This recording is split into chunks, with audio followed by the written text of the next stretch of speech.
నమస్కారం. శ్రీమాత్రే నమః.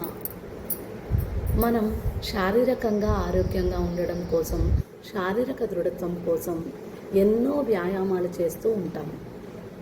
శారీరక వ్యాయామంతో పాటు మానసిక ఆనందం కూడా, మానసిక ఆరోగ్యం కూడా మనిషికి చాలా అవసరం.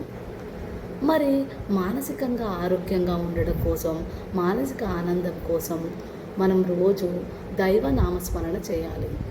దైవ నామస్మరణ అనేది దేవుణ్ణి స్మరించడంతో పాటు దేవుడి శ్లోకాలను చదువుకోవడం, దేవుడి మంత్రాలను చదువుకోవడం ద్వారా మనకు మానసిక ఆనందం, మానసిక ఆరోగ్యం కలుగుతుంది.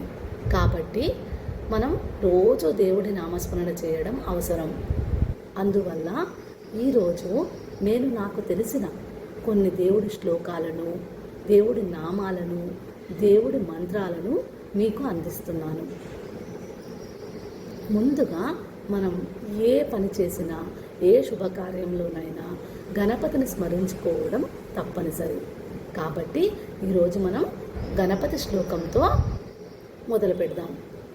గణపతి శ్లోకం: తలచితినే గణనాథుని, తలచితినే విఘ్నపతిని, తలచితినే హేరంబుని, తలచితి నా ఇష్టకార్య సఫలత కొరకున్. ఇది గణపతి యొక్క శ్లోకం.